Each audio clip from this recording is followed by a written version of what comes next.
Please have. Love you sir. Love you too जी।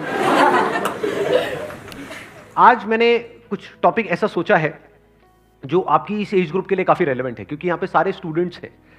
तो इस time पे कुछ ऐसा है जो हमको समझना बहुत जरूरी है। इनफैक्ट इसके बारे में हर कोई बात करता है, लेकिन कभी भी कोई डीपली नहीं जाता इस टॉपिक के अंदर कि एग्जैक्टली इसका मतलब क्या है। दैट इज पॉजिटिव एटीट्यूड, कि हमारा एटीट्यूड पॉजिटिव होना चाहिए लाइफ को लेकर के, नेगेटिव नहीं होना चाहिए। अब ये पॉजिटिव एटीट्यूड क्या है? So positive attitude is being happy from inside. Positive attitude is कि हम अंदर से खुश रहें। Yes sir. क्या उसका कोई रीजन होना जरूरी है या बिना किसी रीजन के हम खुश हो जाएं? कितने कहते हैं उसके पीछे कोई रीजन होना चाहिए, और कितने कहते हैं बिना किसी रीजन के ही हमको खुश रहना चाहिए? तो ज्यादातर लोग ये सोचते हैं पॉजिटिव एटीट्यूड का मतलब कि बिना किसी रीजन के ही हमको खुश रहना चाहिए। तो इसका मतलब हमें कुछ भी ढंग का करने की जरूरत क्यों है?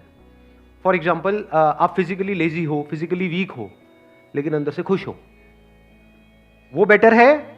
या फिर आप जिम गए, वर्कआउट किया या किसी भी तरह का कोई वर्कआउट किया, फिर खुश हो, वो बेटर है? हाँ, एक है, मान लो अभी आप स्टूडेंट हो तो अभी सबसे जरूरी क्या है आप लोगों के लिए? पढ़ना, ठीक है। तो एक है बिना पढ़े आप खुश हो, तो कोई पढ़ेगा क्यों? एक है आपने अपने गोल बनाया कि इतने घंटे मुझे पढ़ना है, पढ़ा, फिर उसके बाद में खुशी मिल रही है। तो क्या बेटर है और क्या होना चाहिए? पढ़ने के बाद में अगर हमको खुशी मिले तो that is much better than कि बिना पढ़े ही हमको खुशी मिल जाए। This positive attitude must always be with a reason, क्योंकि अगर रीजन होगा तो वो पॉजिटिव एटीट्यूड टिकेगा। बिना किसी रीजन के आप पॉजिटिव होते चले जाओगे तो वो नहीं टिकेगा। इनको माइक दे दो। सर मैं कहना चाह रहा हूँ, जैसे आपने कहा कि रीज़न होना चाहिए किसी चीज़ के पीछे, बट सर जैसे अब मैं कोई काम करने जा रहा हूँ, ठीक है, अपनी लाइफ में मेरे को पता है वो काम ज़रूरी है, बट सर मेरे को कोई रीज़न ही नहीं मिल रहा, वो रीज़न कैसे ढूंढा जाए? अब ये बात आती है ना यहाँ पे। अरे अभी आपने कहा कि मैं एक काम करने जा रहा हूँ जो काम करना जरूरी है, तो ये जो काम करना जरूरी है वही तो रीजन है सर, बट उसके पीछे का ना कोई लॉजिक नहीं मिल रहा, मैं वो क्यों कर रहा हूँ? नहीं, उसके पीछे की जरूरत क्या है? अगर कोई काम करना जरूरी है, फॉर एग्जाम्पल भूख लगी है तो खाना खाना जरूरी है, प्यास लगी है तो पानी पीना जरूरी है, वो अपने आप में रीजन है। उसके पीछे रीजन क्यों चाहिए आपको कि मुझे प्यास तो लगी है लेकिन पानी पीना जरूरी क्यों है? क्योंकि प्यास लगी है। पढ़ना जरूरी क्यों है? नंबर के लिए। नंबर क्यों चाहिए? सर कॉलेज में एडमिशन मिले। कॉलेज में एडमिशन क्यों चाहिए? जॉब चाहिए। जॉब क्यों करनी है? पैसे के लिए। पैसा क्यों चाहिए? खाने के लिए। पैसा खाओगे? जरूरतें पूरे करने। पैसा सिक्के भी खा जाऊंगा आज तो, मैं कुछ नहीं छोड़ूंगा जो पैसा आ जाए मेरे पास। एक मिनट, तो आप कह रहे हो पैसा हमको चाहिए अपनी जरूरतें पूरी करने के लिए, जो भी हमारी नीड्स हैं उसको पूरा करने के लिए। नीड्स को पूरा करना क्यों जरूरी है? जीने के लिए। सिंपल है। अब इसके पीछे क्या रीजन है? जीना क्यों है? मर जा भाई। Do you have a choice? It is choiceless. तो एंड में हम ऐसी जगह पे पहुंच जाते हैं जहां पे कोई चॉइस नहीं है। जीना क्यों जरूरी है? क्योंकि मैं जीना चाहता हूं। ये सब किससे कनेक्ट हुआ जाकर के? पढ़ाई से। इसलिए पढ़ाई जरूरी है। सब जैसे पॉजिटिव एटीट्यूड है, तो वो होना जरूरी तो है लाइफ में, लेकिन मान लीजिए हमने कोई एंट्रेंस एग्जाम दिया या फिर हमने कोई गोल लगाया है वो हमारा अचीव नहीं हो पा रहा, तो वहाँ पे पॉजिटिव एटीट्यूड कैसे आएगा? जैसे किसी ने एंट्रेंस एग्जाम दिया, किसी एयर्स का दिया, नीट का दिया, और वो क्लियर ही नहीं हो पा रहा। बहुत से लोग इसकी वजह से सुसाइड ये सब अटेम्प्ट करते हैं, तो उसमें हम कैसे इसको ओवरकम कर सकते हैं? Excellent point, let's give big hand for her. Please. बड़ा अच्छा पॉइंट इन्होंने बोला है कि हम कोई एंट्रेंस क्रैक करने की कोशिश कर रहे हैं, तो वहां पे पॉजिटिव एटीट्यूड का मतलब क्या कि मेरा होगा? ये है पॉजिटिव एटीट्यूड। ध्यान से समझ लेना, ये थोड़ा सा अलग है इस दुनिया की सोच से। आपके घर वाले क्या समझते हैं पॉजिटिव एटीट्यूड का मतलब, अगर आपको कोई एंट्रेंस क्रैक करना है तो? कि बेटे पॉजिटिव सोच, तेरा होगा। क्या ये पॉजिटिव एटीट्यूड है?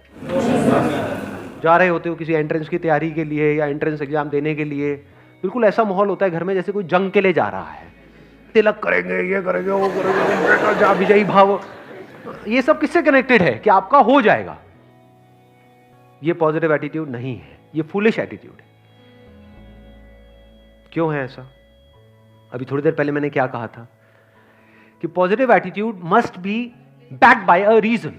It must be based upon your actions, not the results. अगर रिजल्ट्स के बेस पे आपका एटीट्यूड पॉजिटिव है तो उसको पॉजिटिव एटीट्यूड नहीं कहेंगे, उसको बेवकूफी कहेंगे। इसी वजह से लोग सुसाइड कर लेते हैं, इसी वजह से लाखों बच्चे डिप्रेशन में चले जाते हैं।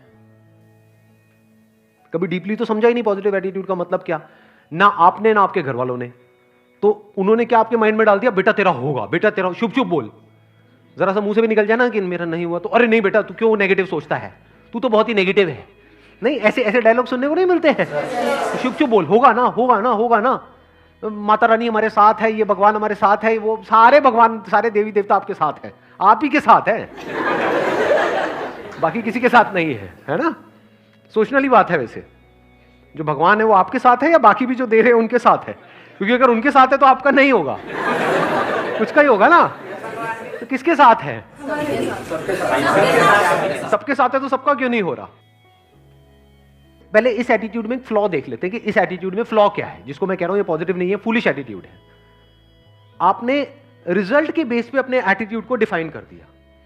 अगर बार बार अपने आप को बोलते रहोगे मेरा होगा, मेरा होगा, मेरा पक्का होगा, मेरा पक्का होगा, तो कुछ दिन तक अगर ये बोलते रहे ना, जैसे कुछ भी बकवास अगर आप बोलते रहोगे तो आपका माइंड उसको सच मान लेगा।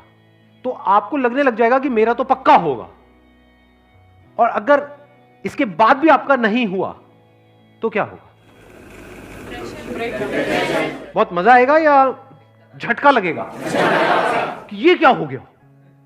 जितना स्ट्रांगली आपने मान रखा होगा कि मेरा होगा, जितना स्ट्रांगली, उतना ही बड़ा झटका लगेगा। सही बात है या नहीं है? मतलब स्ट्रांगली मानने का मतलब क्या है? जितनी बड़ी एक्सपेक्टेशन उतना ही बड़ा झटका, जब वो एक्सपेक्टेशन पूरी नहीं होती, उतना ही बड़े लेवल पे आपका दिल टूटेगा, उतना ही आपको बुरा लगेगा। अब यहां पे क्या किया जाए, क्योंकि जो होना है या नहीं होना है, क्या वो आपके हाथ में है? क्यों नहीं है आपके हाथ में? आप कहते रहे हो नो सर, क्यों नहीं है आपके हाथ में? जैसे कुछ चीजें हैं जो हमारे हाथ में है। फॉर एग्जाम्पल यहां पर एक बॉटल पड़ी है, इस बॉटल को मैंने उठाना है, क्या ये मेरे हाथ में है या नहीं है? कितना मेरे हाथ में है? मतलब इज इट 1%, 2%, 100%? गया, बॉटल को उठाया, काम खत्म हुआ। मैं कह रहा हूं एंट्रेंस में होना ना होना आपके हाथ में नहीं है। क्यों नहीं है? सीट लिमिटेड है, क्योंकि आप अकेले नहीं हो ना। सोचो इसी बॉटल को उठाने के पीछे कंपटीशन होता। यहां पर अभी मैंने अकेले ने उठाया, लेकिन मैं आपके बीच में कंपटीशन करा दूं, जो भी आकर के सबसे पहले इस बॉटल को उठाएगा और अगले 5 मिनट बाद भी जिसके हाथ में बॉटल होगी उसको 1 लाख रुपए मिलेगा। बोतल तो बचेगी, आप नहीं बचोगे। बिल्कुल इसी तरह से होता है जब हम कंपटीशन में अपना जो एटीट्यूड है या अपनी जो पॉजिटिविटी है वो डिफाइन कर देते हैं according to the result. Positive attitude must be based upon your actions. Actions में क्या क्या आ गया? जो भी एक्शंस आपने पास्ट में लिए हैं या अभी प्रेजेंट में ले रहे हो या फ्यूचर में लेने वाले हो। It must not be based upon results. क्यों it must not be based upon results? क्योंकि एक्सपेक्टेशंस बहुत ज्यादा बढ़ जाती हैं, और जब वो एक्सपेक्टेशंस पूरी नहीं होती है तो नंबर 1 हम पूरी तरह से टूट जाते हैं। और जब एक्सपेक्टेशंस इतनी ज्यादा बढ़ जाती है तो उसकी वजह से डर भी उसी लेवल पे बढ़ जाता है, और ज्यादा डर करके आप किसी काम को करते हो तो आप नहीं कर पाते हो। लेकिन अगर आपके एक्शन 100% हो, जो भी सक्सेसफुल होने के लिए आपको जिस लेवल के एक्शंस लेने पड़ेंगे, एक्शंस अगर 100% हो, एक्सपेक्टेशन 0% हो, तब क्या चांसेस हैं आपके सक्सेसफुल होने के? ऑलमोस्ट 100%। इसलिए मैं कह रहा हूं कि attitude and positivity and this positive thinking, positive attitude must be based upon your actions. अपने एक्शंस को ऑब्जर्व करना है, अपनी स्ट्रेंथ्स को ऑब्जर्व करना है, उसके बेस पे डिसीजंस लेने हैं। उसके बेस पे अगर आपके अंदर एटीट्यूड है तो वो अच्छा है। सर ये चीज भी डिपेंड करेगी कि हम कितने स्मार्ट हैं, कितनी जल्दी चीजों को सीखते हैं, समझते हैं। हाँ, that is what I am saying. ये स्मार्ट वर्क की ही मैं बात कर रहा हूं, हार्ड वर्क की तो मैं बात ही नहीं कर रहा। बिकॉज ज्यादा पढ़ने से कुछ नहीं होता है किसी एंट्रेंस को क्रैक करने के लिए। जिन्होंने पास में जिस तरीके से किया है उसको समझ करके सही ट्रैक पे जा करके अगर हम सही से तैयारी करें तब उसके क्रैक करने की पॉसिबिलिटीज बढ़ जाती है। But all I am saying is कि आप अकेले नहीं हो जो स्मार्ट वर्क करने वाले हो। आपके जैसे और भी लोग हैं, बट ऐसे कितने होंगे? 80-20 का सिंपल सा रूल चलता है लाइफ में। कहीं भी आप कुछ भी करोगे उसमें 80-20 का सिंपल रूल निकल करके आ जाएगा। तो ये मान लेते हैं कि चलो ये 10 लाख लोग हैं, 80-20 रूल को अगर हम यहां पर लगाएं और कुछ कैलकुलेशंस करें तो क्या निकल करके आ रहा है कि 10 लाख में से 20% ही है जो एक्चुअल में सीरियस है उसको लेकर के, उस एंट्रेंस को लेकर के। बाकी 8 लाख लोग हैं जो टाइम पास के लिए भर रहे हैं। तो आप अगर सीरियस हो तो आप किस में आ गए?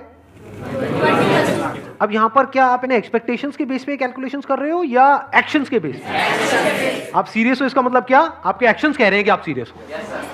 तो आप किस में आ गए? 2 लाख में आ गए। 2 लाख में से भी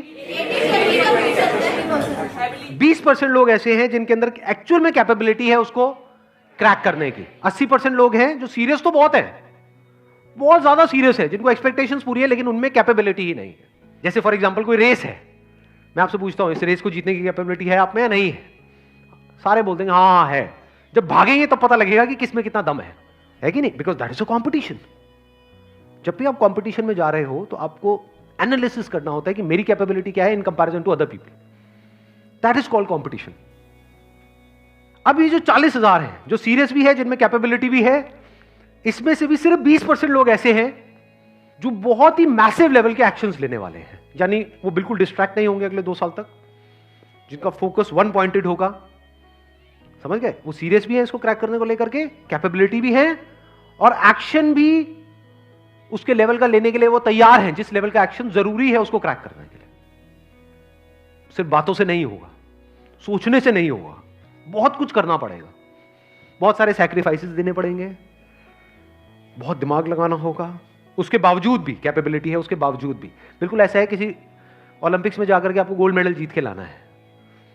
एक तो है आप में कैपेबिलिटी है, आप सीरियस हो, उससे जीत जाओगे। ट्रेनिंग भी तो करनी पड़ेगी ना। हाँ, दिन में कई कई घंटों तक ट्रेनिंग करनी पड़ेगी, तो वो भी आप करने को तैयार हो। तो अब आप किस में आ गए? अगेन 20% कर दो, कितना हुआ? 40,000 का 8,000 में आ गए। इसमें से कितनों का होने वाला है? 4,000 का होने वाला है। अब आपके जीतने के चांसेस क्या हैं? इसको क्रैक करने के चांसेस क्या हैं? 50%। इसको समझदारी बोलते हैं लाइफ में। आपने 50% गुंजाइश छोड़ दी है फेलियर के लिए, लेकिन एक्शंस के लेवल पे कोई गुंजाइश नहीं छोड़ी है। और आपका एटीट्यूड इस पे बेस्ड है, आपका जो प्लान है वो इस पे बेस्ड है कि अगर मेरे को एक्चुअल में इस पॉसिबिलिटी को 50% रखना है तो मुझे ये सब कुछ करना पड़ेगा जिसकी अभी हम बात कर रहे हैं। तो आपके भी माइंड में क्लियर होना चाहिए कि मेरी possibility based upon this logic is 50%, और आपके घर वालों को भी क्लियर होना चाहिए ताकि किसी को भी बाद में झटका ना लगे। अभी भी 50% है क्योंकि आप अकेले नहीं हो जो ये सब करने वाले हो, आपके ऐसे और भी बहुत सारे लोग हैं। बट अब आप बहुत सेंसिबल तरीके से आगे बढ़ रहे हो। अब आप में एक अलग लेवल का एटीट्यूड है, पॉजिटिविटी है विच इज बेस्ड अपॉन जो आपने पास्ट में किया या जो अभी कर रहे हो या फ्यूचर में जो करने वाले हो अगले 2 साल तक। उसके बेस पे आपके अंदर से एक एटीट्यूड आ रहा है जो दुनिया को नहीं दिखेगा। दुनिया को सिर्फ रिजल्ट्स दिखते हैं, दुनिया को यह नहीं दिखता है कि आप अकेले में क्या कर रहे हो। अकेले में क्या कर रहे हो तो किसी को नहीं दिखता है। अकेले में आप अपने कमरे में क्या करते हो तो किसी को नहीं पता है, और अगर किसी को दिख जाए तो मतलब आप अपने घर वालों को तो कहते हो कि मैं पढ़ रहा हूं इतने घंटे उतने घंटे, मैं ये कर रहा हूं वो कर रहा हूं। अगर मान लो वहां पे कोई कैमरा लग जाए और सब कुछ दिख जाए जो भी आप कर रहे हो, हार्ट फेल हो जाएगा माँ बाप का। ये कर रहा है, हम तो पता नहीं क्या क्या सोच रहे हैं, हमने तो पता नहीं क्या क्या सपने पिरोए हुए हैं। इसलिए मैं कह रहा हूं कि attitude and positivity and this positive thinking, positive attitude must be based upon your actions. इसको बोलते हैं real positive attitude, unshakeable positive attitude.